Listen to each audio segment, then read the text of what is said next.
Okay, we're now recording, so welcome to Accounting 470. Let's go ahead and take a look at what we got for today. One of the first things I wanted to say, oops, you don't want to see that. One of the first things I wanted to say is that I thought that the exams looked really good. This was the first time I was using this journal entry format to see whether or not I could sort of test on a limited set of journal entries. Hopefully you felt prepared, and hopefully that it felt useful for you to kind of learn some of the basic journal entries. I didn't want to go through all of them, but I felt like this was a good subset. If you end up having some input on any of the format of the test, I'd be happy to hear it. As most of you know now, I'm pretty flexible and open to changing so that it fits your education needs, your learning needs. One of the things I wanted to call out about the exam was there was one particular journal entry. Because they were randomized, not everyone got this one, but the few people that got this journal entry, I felt like they perhaps didn't quite understand what was going on here. So let me turn off the this particular journal entry is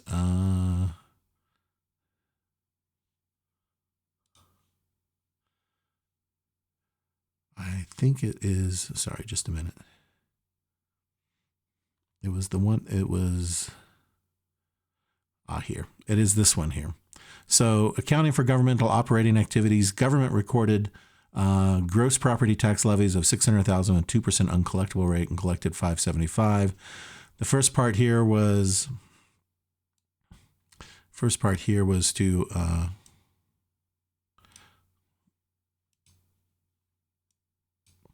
record the, I'm not getting my cursor up here, to record the tax levy. So that was a good job for most of you. Had this one, record the tax collection. That's the amount that was actually collected.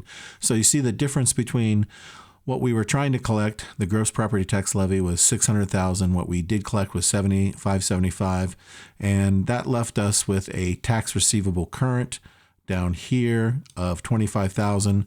Now, at the end of the period, we need to convert that from a tax receivable current to a tax receivable delinquent. And so perhaps it would have been better to do these two journal entries separately, but you have to think about what we did is we set up the tax receivable current here as a debit and the allowance for uncollectible current taxes here. And now we're backing it out, right? So we're saying, okay, we're closing that account. So that's why we credit the tax receivable current and we debit the uncollectible for current taxes. So you can see that's the reverse of the recording the tax levy. And then the second thing is to convert those two numbers into a tax receivable delinquent and an allowance for uncollectible delinquent taxes. So it's the same numbers. All we've done is basically we've swapped out this current and this current, and now we have a tax receivable delinquent and allowance for uncollectible delinquent taxes. So that's what we did in this one. And again, most people understood that. I think where they got kind of a little turned around was record the reclassification of revenues for the unclassified amounts. Okay, so here I just want to point out that think about this in terms of when we do the valuation for accounts receivable, because this is a receivable, at the end of the period. Remember, we have accounts receivable, which is all of our credit sales, and then we have less the allowance for doubtful accounts, right? So essentially we have these things here. They just have slightly different names. And what is the outcome of when you take AR minus ADA? Well, depending upon your textbook or how you've learned it, it's some sort of either it's AR net or sometimes it's called net realizable value, but it's a net amount, right? So here, when we're recording the classification of revenues, what we're trying to say is, okay, this is the receivable. I don't think I'm going to collect. This is the delinquent receivable. I don't think I'm going to collect 12,000 of it, right?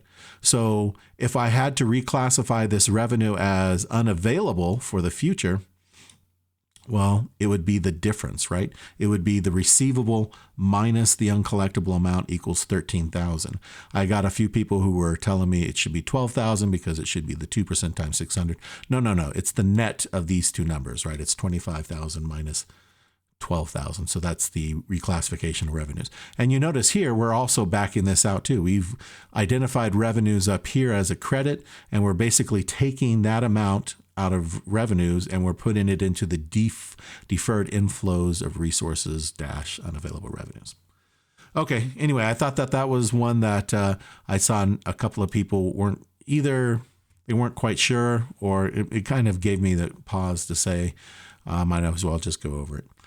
Before I go on, were there any other questions with the exam? I don't know if you probably may not have had a chance to take a look at it. When possible, if I felt like you had misunderstood one of the journal entry problems, I did put comments in the comment field, so you can. I believe you have the ability to go back and review your exam. And so if you go and look at the hand graded part that I did for each of the journal entries, not for everyone, but for some of them that I thought you were close, but you were kind of going the wrong direction, I put a comment there for you to see.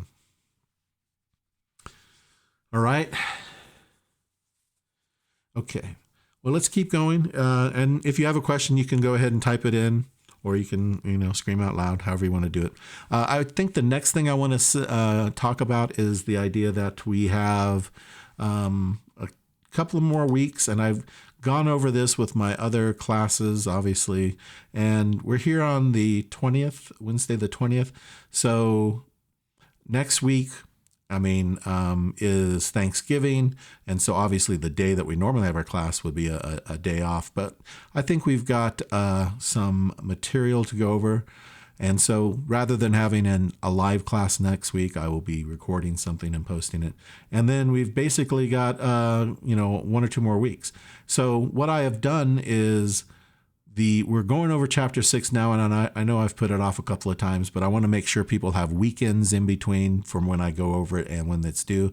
So I think I currently have the due date for that one as the 26th, or I'm sorry, the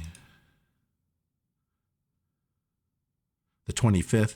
So that will be due on the 25th, Monday, November 25th.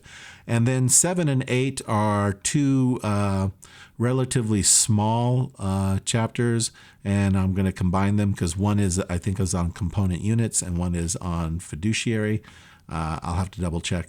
And so I feel like I can cover those in kind of one session. And then chapter 9 would be the last one. So here, this would be the chapter 6 is when it's due on the 25th. Maybe I just show you this one here.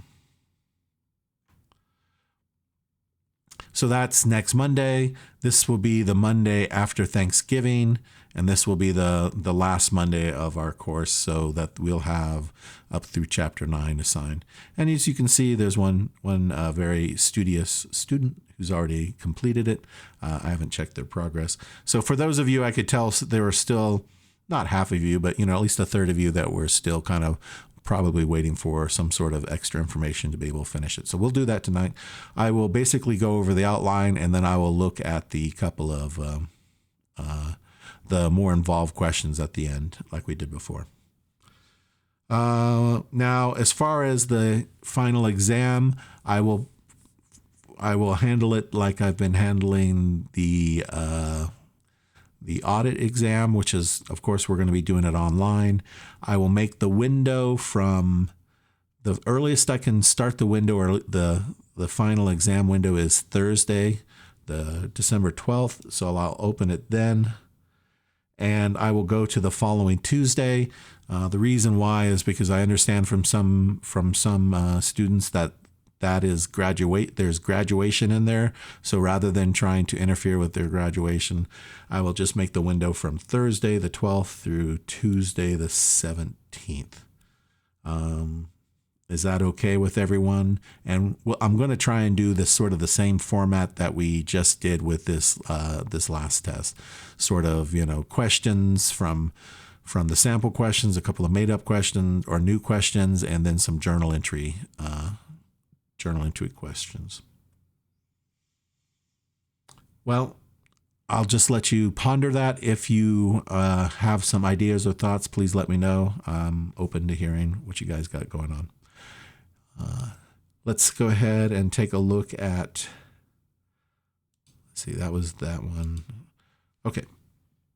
So let's take a look at the accounting for long-term liabilities. Again, I don't know why my cursor isn't showing up on this one, but it's showing there. Let me just take a look for a second for settings.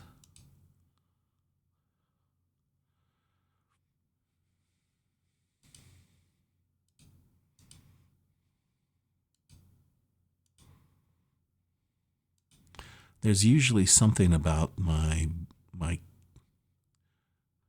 about the cursor being shown or not shown.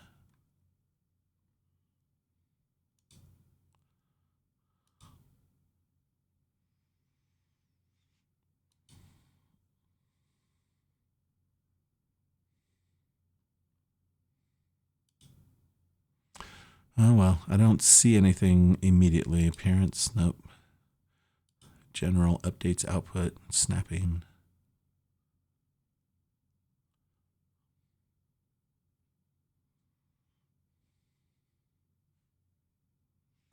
All right, it says hide cursor, but I don't want to do that. Anyway, so I'm going to read through now. I know normally that we've had some blanks, but just in the interest of brevity and getting through it, I'm just going to not have the blanks here for these. So there's going to be no fill-in. We'll go through the questions as well at the end, and then after that, we'll go into the homework.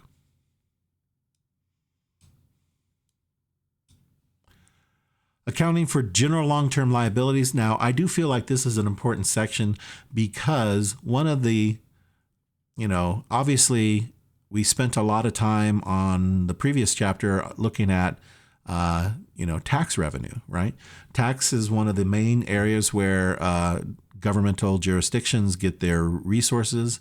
Well, probably the second most important one is issuing governmental debt. And so that's what this chapter is about. And I think it's worth putting some time into learning about, because those are typically the two main things that that governments worry about as far as raising resources. So when we talk about long-term liabilities, let's just go back to the idea that, let me see, that you always have to have in mind that we're looking at the financial statements in two different areas. We're looking at the government-wide governmental activities, which is done according to accrual accounting. And we're also looking at it on the fund level. And the fund level typically is more detailed. It separates things out. But all of those items, and it's modified accrual, but all of those items that may be separated out between different funds typically get aggregated or they net out in the governmental wide. So whenever we're looking at different financial statements, I'll try and point, not financial statements, different financial statement journal entries, I'll try and point out what are some common themes so that you can be sure to start getting a handle on it yourself. Okay, so let me see here. I want to pull up this image.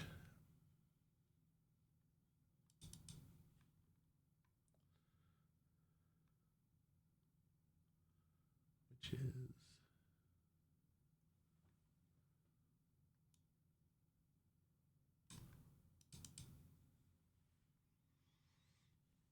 Okay, so it's a little blurry, but this is the one that we've seen before quite a few times.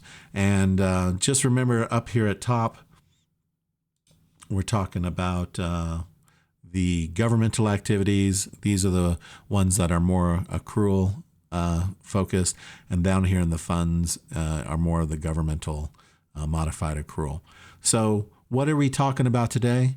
We're going to be looking at issuing long-term liabilities. So remember in the fund section, this lower section, that the funds do not focus on anything other than current assets and current liabilities, essentially. Now, they have different ways of kind of defining it, but it's being able to just look at what's in this current, perhaps budget year.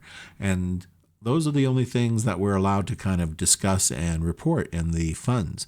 So by default, anytime you see a long-term liability, it probably has to go into the governmental activities on the upper section. So we've got a number of situations where we're going to be talking about long-term liabilities, and it may even be issued by a fund, but only some of the transactions are going to be handled within the fund. The other parts of the transactions are going to be handled in the government-wide statements. So let's take a look. Long-term liabilities arise from activities are not reported as liability of government funds. So they're reported in the governmental activities column in the government-wide statement. So here, if we look at this, there will be the governmental activities, which is the main part there. That they normally, when we talk about long-term liabilities, those are bonds or notes payable or leases. Those are the common ones. Because we're talking about city governments or other types of governments, there's a lot of other things that could come into play, but we're just going to mention them. We're not actually going to look at them, except for we look at a little bit of pollution remediation and a few of these other things. But there are things like pensions, landfill stuff, obligations, and whatnot. But these are all sort of long-term liabilities. I'm going to see if I can squeak something here. Let me get this.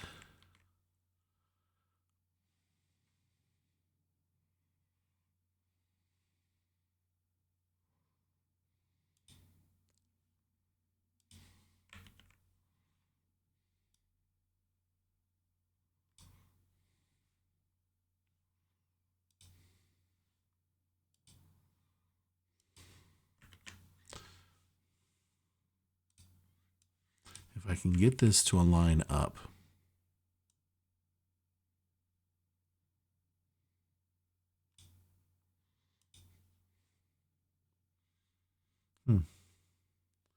It's still not showing. Okay, no, never mind. The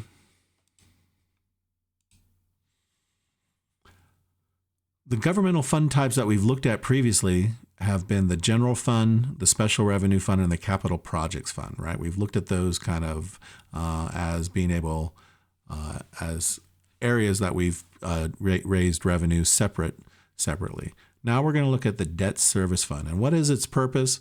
Now, it can either be as a sort of an adjunct fund, meaning all it's doing is handling the repayments of principal and interest, whereas one of these other funds, such as a special revenue or capital projects fund, is actually doing the work. Perhaps they have a capital project that they issue the bond, and then they shovel off all of the sort of debt service to the debt service fund.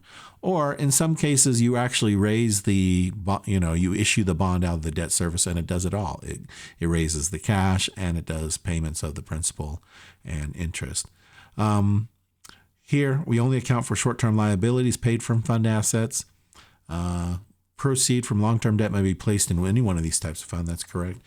And all of these funds will be using modified accrual. Now, where do the long-term liabilities go? Well, they are recorded at the government-wide level. There are a number of disclosures that are required, and you'll recognize these as being just the normal, as I've called it, the inventory equation. You start off with what's the beginning balance, you add what's new, you take away what's old, and that's where you are kind of end up. But here, common activities, new debts are issued.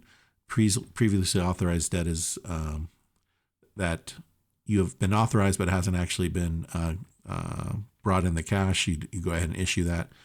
Retirements and principal payments. Now, the disclosures are required by GASB, and here's the thing that I was talking about, the beginning period balance. This is usually what's added, but there are a number of other things that GASB requires you to report. Amount of debt, principal, and interest due in future years, because they want to give people, the users of the financial statements, obviously they want to say, what are we doing in this current period? Do we have enough cash to pay off the principal payments or the interest payments this period? But we want to see kind of how far in the future are these payments going to reach. And so while it doesn't help us interpret the current statement, it does give us an idea of how long this situation is going to last. Interest is not a current, the interest due in future years, I guess I should specify. The interest due in future years is not, that's listed on the schedule, is not a current liability. These are future year, and therefore they're just, I don't call them hypothetical, but they're not quite yet in the current period, and so they're just informational, I guess I should say. What other things get reported in the long-term liabilities disclosure? Amounts of unused lines of credit. Debt agreements, such as terms such as what happens when the default happens, or what if one party or the other decides to terminate the long-term liability, what happens then in that event. Some concepts that we need to come up with. The first one that we need to look at is debt limitation. Most governments have a ceiling for how much debt they can issue or how much debt they can carry. And it is usually based upon some valuation of the assessed property in the jurisdiction. And so that kind of creates a boundary to say, well, and every government, I guess, it's up to them to kind of say what is the percentage. But you don't want to over leverage. And why is it based upon the property value jurisdiction? Well, remember, when we talked about taxes, that tax revenue is one of the main revenues for the government. But what sort of taxes? Remember, it was mostly property taxes. There are other types of taxes. It could be sales tax and all that sort of stuff. So what you're basically saying is, what is the tax revenue generating capacity of my jurisdiction? Well, it's based upon the property value, because that's where you're assessing property taxes. So you want to say, well, looking into the future, how much theoretically could I raise in property, not to raise the property tax, how much money can I get from property taxes?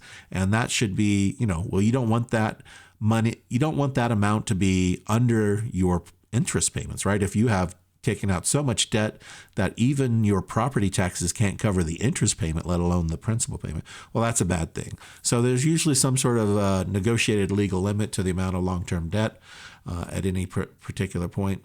And not that the bondholders of government, people who hold the government's bonds, it's not like they can come in and, they don't have the rights to come in and seize property owners' property, because they, that was leveraged off the property valuation. But they could make the government go broke, right? And so government going broke is bad for property owners, and therefore, is a hazard. It's not been so many years that many city and state governments were heavily indebted.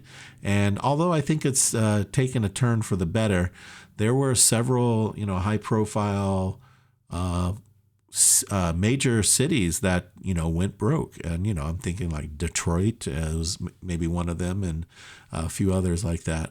It's not good to have a city go broke, because then who's providing the services? Oh, now we don't have any police. Oh, no, we don't have any fire people. Oh, we don't have any clean water. Those sort of things can make living not so great in a place. So the debt limitation as a concept is that there's some upper amount. So we're going to look at the word debt limit and debt margin as two kind of interrelated concepts. So the debt limit is likely a percentage of the assessed or actual valuation of property in a jurisdiction. Could be gross or net. Now, it's most of the time it's net. You look at net valuation, because when you say gross valuation, you're saying, let me just look at all the property in this jurisdiction and figure out what is the amount that I could, theoretically raise in property taxes. Well, you wouldn't want to use the gross, because not all property within a jurisdiction can actually be taxed. What are some properties that can't be taxed? Well, here's one. There are some that are just even excluded from assessment. You can't even go in and figure out how much they would owe. What are those? Land owned by the government. I mean, even by the government that's trying to charge property taxes. Churches, charitable organizations. And for each state, there's a group of properties that aren't allowed to be assessed. And if they're not allowed to be assessed, well, you can't charge them property taxes. What's another type of property? those that are assessed but are exempt from tax. And those are things like, I remember when I was pretty dumb when I owned my house in Texas. I kept getting this information about filing for my homestead rights. And I really had no idea what this was. And you would think, hey, aren't you an accountant? Well, yes. And I should have figured it out. But it took me like 2 years before I figured out, oh, you know what? Homestead means I can be exempt. My house could be exempt from property tax. So, get that bad boy in, because that makes, having to pay property tax is not fun. And especially, different states can raise taxes in different ways. The trio of taxes is basically different states have different percentages for, you can raise it by, a state income tax, or you can raise it by a state sales tax, or you can raise it through property taxes. Now, most states raise, or most governmental jurisdictions raise revenue by property taxes. And it's kind of, most of the other states kind of do both state and income tax. But like, for example, when I lived in Oregon or here in South Dakota or even in Texas, they do not have any personal income tax. I mean, obviously you have to pay federal income tax, but there's no state income tax. And so Oregon had income tax, but it didn't have sales tax. So in Oregon, we didn't have any sales tax. And it was funny because Washington didn't have any income tax. So what ended up happening is all these people would try and live just on the other side of the river in Washington, so they didn't have to pay income tax. And then they would drive over the river and buy all of their major purchases in Portland to where they didn't have to pay any sales tax. So all I can tell you is those two main interstate bridges that cross from Washington into Portland, those are very busy bridges because there's a lot of people that are living right on the Washington side of Portland. So anyway, reason why I'm kind of bringing this up is that most of the debt limit would be based upon net valuation, because there are types of property that cannot be, either they're excluded from assessment or they're exempt from assessment. So what is debt margin? Well, it's the difference between what is your debt limit and how much debt have you borrowed. Think of it as how much credit do I have left on my credit card, right? And so they call this borrowing power. Well, I don't know if I'd call it borrowing power. I just call it temptation, right?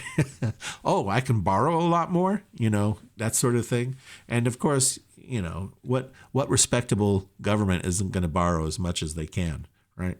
So they're going to have the difference between what you can borrow and how much you have. That's the debt margin. It even gets more complicated, like everything government-wise, in that there are certain types of debt that's issued by governments that may even be exempted from the limitation. So there may be, you may actually be paying interest on some type of special bond that's exempt from the limit. And you may think, oh, I still have a whole lot of room, but you need to, a good looking at your bond schedule will tell you exactly how much you're paying in interest, because that's a lot of money, especially when we talk about governments. They spend a lot of money on interest. Other funds can be included as a special assessment. Okay. Ooh, just a second. I'm going to sneeze. Pardon me. Okay. Now, how much a government can borrow versus how much they have borrowed? Well, as you can imagine, bond rating companies really pay close attention to these two numbers to see how close they are to their limit, or if they're over their limit, and that sort of thing. What is overlapping debt? This is another big concept. So as you can imagine, okay, you may have a city, you may have a township, which is maybe a little bit bigger. You may have a county, and you may have a bigger geographic area. Maybe it's also part of a school district. Well, these are all different types of government that have the ability to issue debt.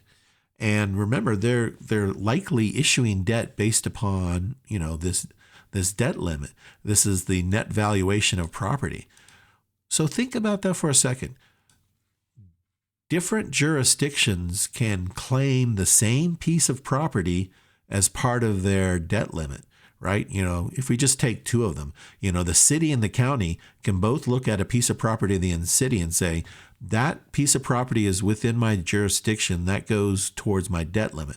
So different types of government could be, I don't want to say borrowing on, but they could be borrowing based upon the valuation of a property. So there may be some bonds being borrowed at the county level based upon this property in the city, and the city could be borrowing.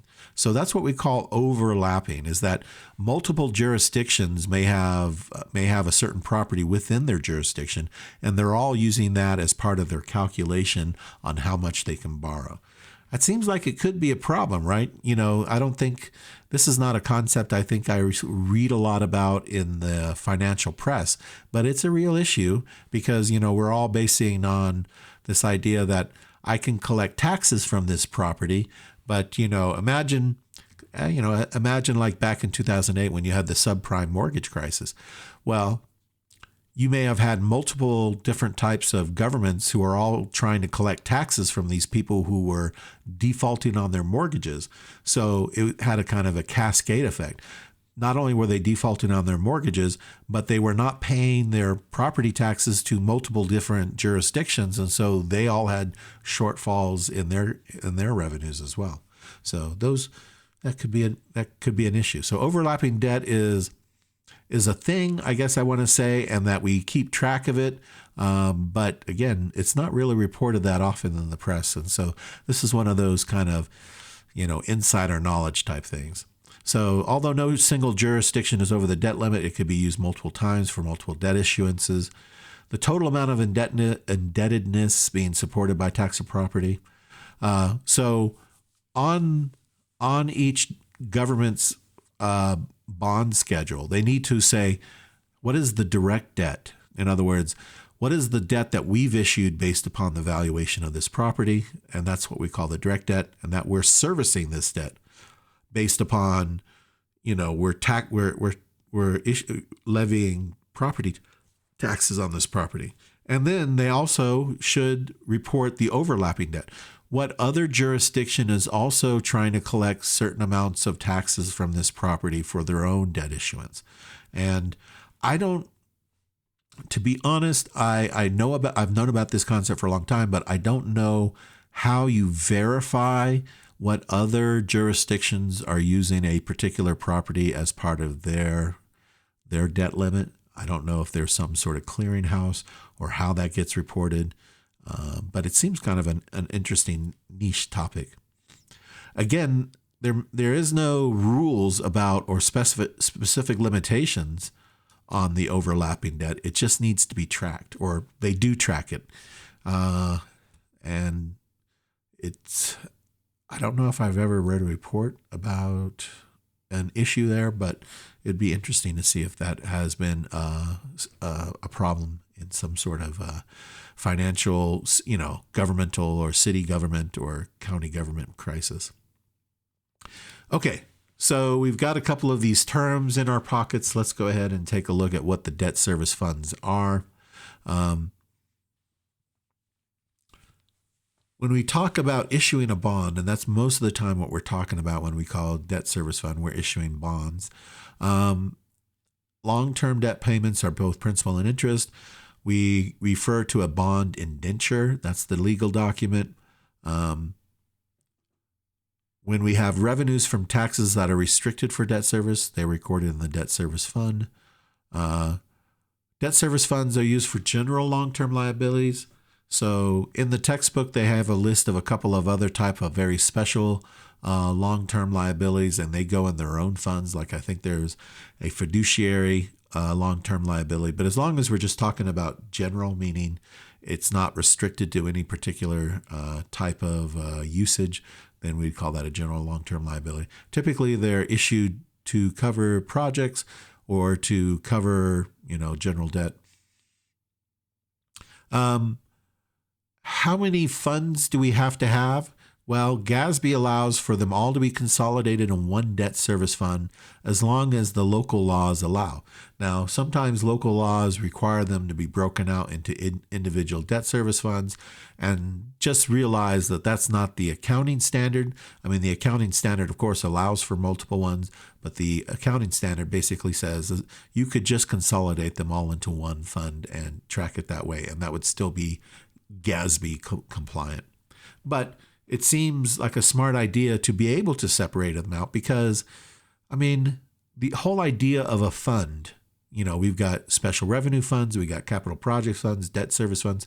The whole idea of a fund, by its very nature, is to have more trackability, to be able to have more transparency. So why would you dump them all in one fund? It just makes more sense that it would be a good idea to go ahead and track them separately, and GASB allows for that. So as long as your local laws allow for separate tracking, that seems the right way to go. Another thing about debt service is when we start getting into the accounting of it, like a lot of things that we do with funds is we introduce budgeting, right? We don't have budgeting in the accrual accounting. We have budgeting accounts with the modified accrual. And this allows us to say, okay, we can better manage our debt service by having some appropriations and, spreading them out more evenly across the year or across whatever the financial period that we're talking about. And if we use these budgeting things correctly, hopefully it'll make it less lumpy. I don't know why. Whenever I talk, I get my sinuses close up. That budgeting for these purposes are supposed to help us kind of smooth out the payments, at least for the planning of the payments. So we can have appropriations that are a little bit more smoothed out rather than what is typically required. Now, you'll see as we get into the types of bonds that are able to be issued, not only do we have budgeting to help smooth things out, but the types of bonds have changed over time to go from very lumpy payments. It used to be bonds were very lumpy meaning big amounts and then nothing for a while. Well, bonds have changed themselves to where they're a little bit more smoothed out. So both the budgeting and the types of bonds that we carry now, which are called serial bonds, are kind of trying to achieve that manageability of spreading payments out. Now, I'll just point out that there is a lot of in the homework and in the textbook they talk about transfers from other funds. I'm happy for you to be aware that a lot of times maybe the general fund raises some money to be sent to the debt service fund so they can pay principal. All that's true.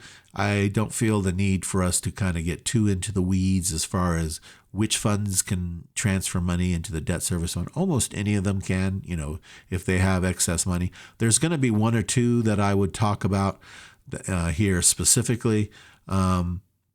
Remember when we did capital projects? If you end up with a capital project to where you raised a whole bunch of revenue, it could be from a bond issue too, but let's say there was a grant or something like that. You have all this revenue and the expenditures didn't rise to the level of the revenue. Well, you had some excess funds. So it's very common for the excess funds, the excess revenue from the capital project that you didn't spend in the expenditures gets transferred to the debt service fund, because however you raise the cash for the capital project is being serviced, or the debt is being serviced in the debt service fund. So why not shift that money over into the debt service fund to be used as payments for principals and interest? So that's one of the most common ones that you'll see that we've already covered. Here, notice accrued interest on debt is considered revenue. That doesn't make much sense right now, but when we look at the homework, you'll see the accrued interest pop up. So we just need to be aware of that.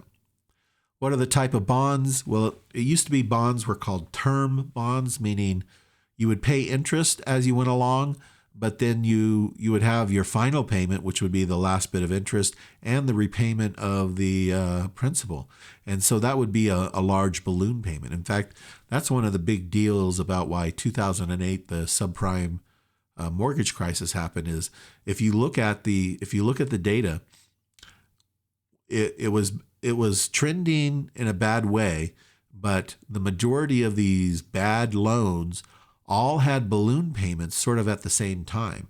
And so all of these balloon payments kind of hit within, I don't know, 4 to 6 months. And all of a sudden you had tons and tons of people just abandoning their mortgages. I wouldn't say they're abandoning their house. It's very hard to get a person out of their house, but they would abandon their mortgage. And so it was very hard to get them out of the house, but it was also very hard to get them paying because of these balloon payments all hitting at the same time. So what if you're talking about this from the government point of view, if you had issued a term bond where you're paying a little bit of interest, now you have to repay the principal and the last bit of interest, you would set up a fund. And I don't want to use this in the type of idea of you would set aside some money, and they just happen to call it a sinking fund, meaning we're going to put all of the money that we know that we need for the balloon payment into this fund. And so, it's like, I don't want to say saving for a rainy day, but saving for the balloon payment. But these term bonds are kind of gone away. You don't see them as much now. People now realize that that's not a smart way to play the game. Today, the bonds are typically called serial bonds, where throughout the life of the bond, you're paying principal and interest payments. Now, obviously, those payments are a little bit bigger, but they are more, I guess, regular. They're more predictable. You can plan for them, and they're not kind of going bigger or smaller. They're just they're kind of a certain amount, and therefore it won't hit you necessarily at any one point. There are 4 of these serial type bonds. The regular one is just the principal is repayable in a specified number of equal annual installments. Deferred, the first installment is delayed by more than a year, kind of giving you, you've seen car commercials or something like that where they say, buy with 0 down and, 0% interest for this first year, and the first payment isn't for, a year or 12 months or 18 months or something like that. Well, basically, they've just taken that same concept with bonds. So the first installment is delayed, but thereafter they are the same amount. They come on a regular basis. Annuity serial bonds is where the amount that you pay each time is the same, but what ends up happening is that the proportion of principal to the interest payment is different over time. Let's see, was that something from me? Oh, I see. So even though the amount that you pay each time is the same, you're actually starting off with paying, I think, the principal. So you end up starting off paying a whole bunch of interest, and then over time you start paying less interest and you start paying more principal. It just sort of phases in over time, and that's a very common thing. And a regular serial bond is sort of one that doesn't fit into the other 3 categories. It's sort of the catch-all. It's not, it's saying you're not one of the other 3. This accounting for bonds, I think, you can see a bunch of these accounts and they look very recognizable. I just want to point out that the main thing that we want to kind of focus on is that in the budgetary accounts, we're not going to use encumbrances. And so you won't see any encumbrance sort of journal entries for bonds because there's no purchase orders. Remember that's usually one of the main triggers of encumbrances is you have someone's issued a purchase order and therefore you want to set aside a certain amount of the appropriation to cover that. Well, we don't have that sort of thing in managing for bonds, and so no encumbrances, but you have the other ones: estimated revenues, appropriations, budgetary fund balance, and then you always have the other sources, and you have the other uses, that sort of thing. Current assets, current liabilities, interest payments. Typically, when we have a government handling a debt service fund, they will nominate a particular or designate a particular bank as the fiscal agent, and the bank will automatically be making the principal and interest payments, and not necessarily have to handle that at the government in the government offices. So, but for a bank to do that, of course, there will be some service charge expenses attached to that as well. So the accounting for serial bonds, I've kind of highlighted that in the chapter. There's obviously a lot more journal entries than I necessarily want you to know. But I decided for this one, I would actually point out, in case you want to get a kind of a jump start on looking at the journal entries, here are the ones that I will choose to cover in the next sample journal entry document for the final exam. Now, I won't be using the numbers that they use in these particular examples because, as you know, for most textbooks, they typically try and use too complex a number, right? And so in other words, sometimes you can get lost in their complex calculation and miss the whole idea of what is the very basic thing I need to know about this journal entry. So here's a bunch, and you can see it's the same sort of thing that I've done before. What is the debt service fund version of this particular thing? Record the sales tax revenue collected. What is the governmental activities version? So we'll take a look at those. Example of journal entries for term bonds. Well, because term bonds, those are the ones with the balloon payments and the sinking fund. I don't think it's relevant to what we do now. It's not to say that perhaps there aren't some still out there, but they're going away. So why learn them? It's sort of like, when you learn pension accounting and you had to learn defined benefits instead of defined contribution. Well, as you know, all the pension is moving to defined contribution, right? There's very few defined benefit programs around anymore. But yet, and of course I don't know you're all intermediate, but I suspect you had to learn defined benefit pension accounting. Did you not? See if anyone answers me. Anyway, and of course, that's the sort of idea that, that's going away. So why do we necessarily need to have it? There's probably someone somewhere that needs to know it because it's still around, but it's not in the future. Let's see, financial reporting. You can read a couple of these. There's a whole big page of special topics, and, none of them are really that fascinating to me. There's only one special topics that I feel like is something that we could use. That's the using debt service funds to record lease payments. Now, that's kind of a common thing. Sorry, I've just been talking all day, and so my voice is starting to go. So not only do we look at bond payments, we can use debt service funds to record lease payments. And so of these, there are three of them. There's the first lease payment, then there's the second lease payment, two different versions, the debt service fund and the governmental activities. And so you've got these three from this chapter plus these, 2, 4, 6, 7. So that's 10 from this chapter, right? And so I'll probably pick between, something like that, 10 for each chapter or 10 for each of the next couple of content, because I know we're going to cover 2 chapters with the next one. So that should be enough. That should be enough to be able to add to the as material for the next exam. Other long-term liabilities, here are some of the things that they had covered at the end. Compensated absences. There's, I've mentioned it here, there's a contingent aspect to compensated absences, and it sort of depends upon the rules of the jurisdiction. Some jurisdictions for their governmental employees say that they will honor 100% of sick leave or something like that.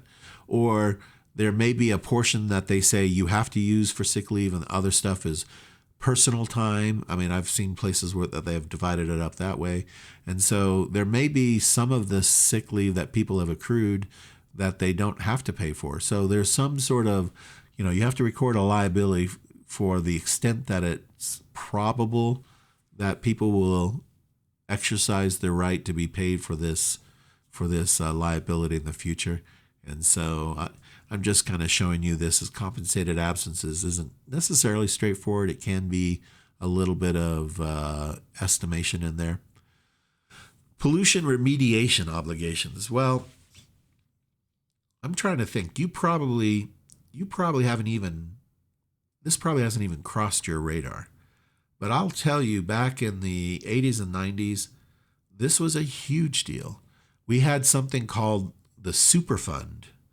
A Superfund was a federal government, I think, program that basically went in and said to a bunch of cities, your city is stinking polluted, and we're going to kind of force you. A lot of times the federal government, they can't directly force someone, but they can withhold federal funding, right?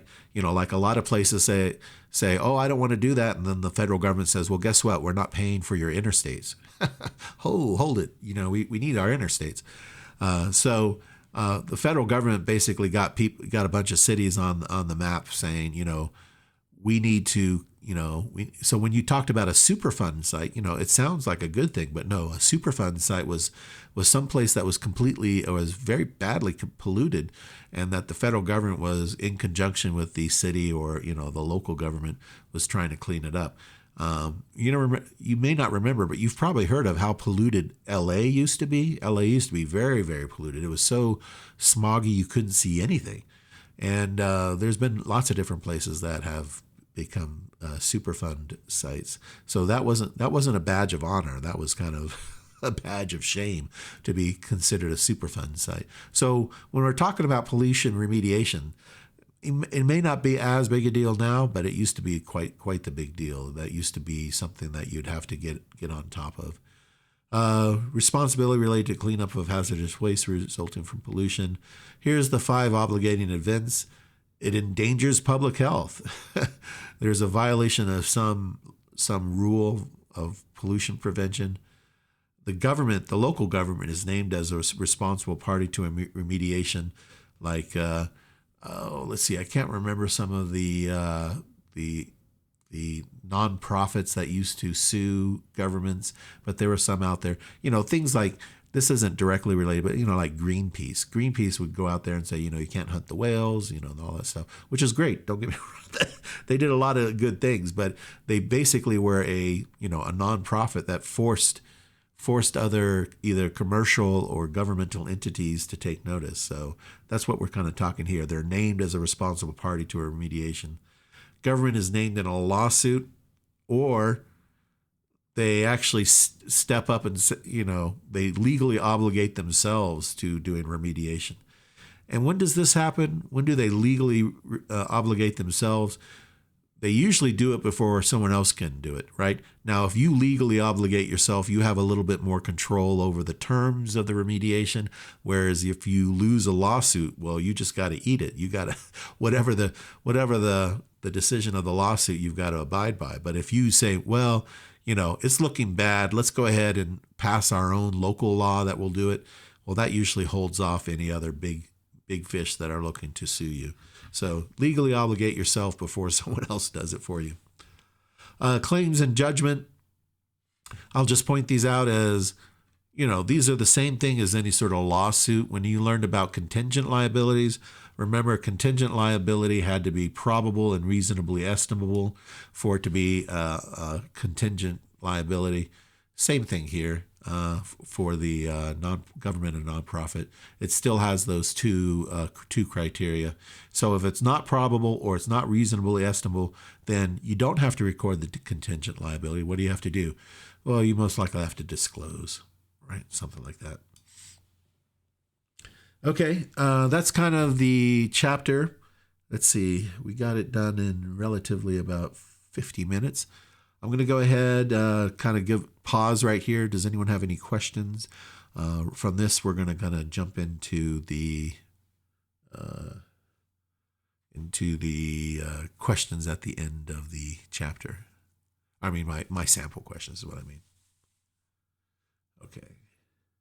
I'm going to pause here for a second, and I'm going to stop the recording and restart it, because sometimes it's just better to not have it in chunks. So let me go ahead and pause here. Okay, recording again. Let's go ahead and take a look at these questions at the end of the chapter. This is not good. In my outline, you may not have known this. In my outline, I actually indicate which ones are which. Let me see if I can... I guess it doesn't matter. Let's just look at it this way. Long-term liabilities are reported in... Well, a long-term liability, remember, all of these other ones are listed as funds. And we remember funds are modified accrual, and therefore we don't list anything but sort of current resources and expenditures. So a long-term liability will have to be recorded in the government-wide statement. Expenditures related to long-term liabilities will be recorded using modified accrual. So if the word expenditure didn't make it clear, I also added the word modified accrual to help point you towards, well, it's the debt service fund. Now, fiduciary fund and enterprise funds are slightly different. They actually do use accrual. So that's why the word modified accrual wouldn't apply to those. And of course, government-wide statements use accruals. So here, this is the only one that would be an expenditure and modified accrual. On the GASB required long-term liabilities disclosure, interest payments due in future years is recorded as a current liability. Well, that's false. So we don't record anything as far as from the debt service fund, anything as a current liability that is a future, either future payment or a future revenue source. Those are treated in the periods that they happen. The debt limit is usually a percentage of assessed property valuations. Some of the other answers here: borrowing power, outstanding amount of debt, present value of debt obligations. So I don't know whether or not you feel like I'm good at providing what I would call red herrings. When I provide, like a question like this, are you swayed by any of these others, or is it very obvious which one is the right one? Not that I'm trying to trick you, but I'm trying to give reasonable other answers that you might say, I wonder if it's that. In other words, I'm trying to test, do you really know it, or if you're just guessing, right? Overlapping debt is where new debt is rolled over before existing debt matures. Completely not true. Remember, overlapping debt is where multiple jurisdictions are using the same property as part of their debt limit. In other words, they overlap on the same property. They're not overlapping on the issuance of debt, per se. Principal payments increase each year at the same rate that interest decreases each year. Okay, so this is a definition. Principal payments that increase each year at the same rate that interest decreases each year, so that the total payment is the same each year, describes what type of bond. So we've got the 4 bonds, and this particular one where the payment stays the same, but the proportion of principal payment to interest payment kind of changes over time. So it starts off more interest and then kind of switches over as you go on in time to more principal. 7, GASB allows for debt service to be put in one debt service fund if local laws allow. Yes. So again, we went back through and said that's not necessarily the best idea, but GASB allows for that. So all we're asking is, does GASB allow it? Not whether it's a good idea. Which type of budgetary account is not usually used with bond accounting? Encumbrances, because again, there's really no purchase order system for bond payments. So encumbrances aren't needed or aren't necessary. A balloon payment is associated with what type of financial account? The sinking fund, right? The governments used to set up a sinking fund to pay for the balloon payment. Which is not one of the 5 GASB obligating events for a government for pollution remediation. So here I kind of wanted to juxtapose these two. So yes, we have named in a lawsuit or the government self-obligates, but notice an obligating event is endangerment to public health, but not necessarily degrading your natural resources. So your trees could be suffocating or your rivers could be, being polluted. Now that may lead to public health, but notice they don't have an obligating event which talks about the environment. It's only when the environment leads to public health issues do they consider that an obligating event. So I just throw that out there where it seems like that feels like a missed reason. Wouldn't you want to to have that as one of your reasons? But it's not. At least it's not in the one that we have now. As our final exam. I'll just pause here for just a moment. Any last questions? Anything that you need for me to ask answer or anything like that? Going once, going twice. All right. Anyway, I guess if that's it, then thank you everyone for popping in, and I will see you next time.